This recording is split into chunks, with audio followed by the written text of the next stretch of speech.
I stopped going near mirrors. Not just at home, anywhere. Gas stations, clothing stores, office bathrooms. I learned to wash my hands without looking up. Learned how to angle my phone camera to avoid catching my reflection by accident. Because I know what happens when I look too long. I see her now. I used to think it was a man. The hooded figure.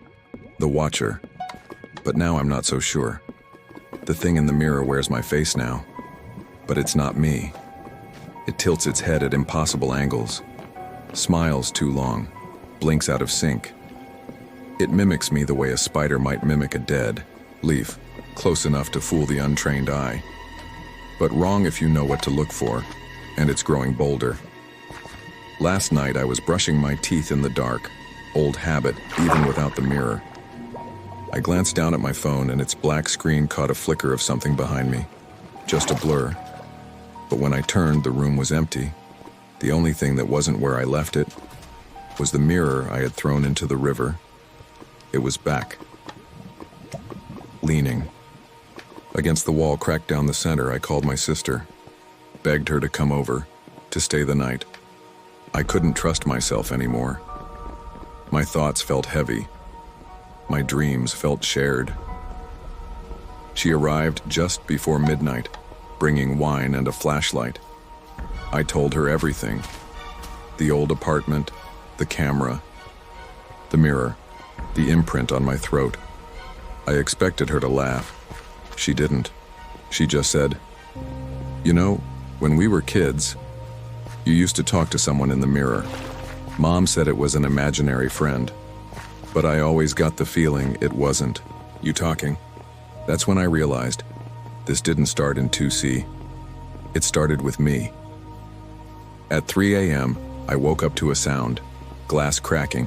I grabbed the flashlight, heart pounding, and followed it to the living room. The mirror was standing on its own now. No frame. Just leaning against the far wall, humming slightly. Yes, humming like glass under pressure. The cracks had spread. I looked down at my hands. They were bleeding. Tiny cuts, shards I hadn't touched. And then I saw it, in the reflection, not just.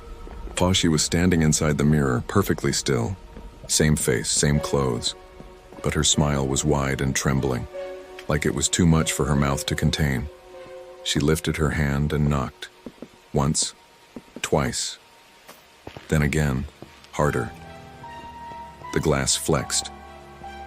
My sister screamed from the hallway, but the sound was distorted, like I was underwater. The room darkened, the flashlight flickered, and the last thing I saw before everything shattered was my reflection walking away from the other side. I woke up on the floor. The mirror was gone. My sister was gone, but I could feel her. Somewhere, nearby, watching me from a corner of my vision that I can never quite turn toward. I don't remember how long it's been since then. Time's different now. Days don't feel real. Nights are worse. Sometimes I wake up and the walls have changed. The air smells like the hallway in 2C. My hands are bleeding again.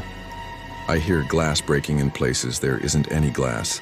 And in every screen, every surface, every puddle, I see her, me, but not. She smiles now. She likes being here. And I don't think she's going to leave, ever.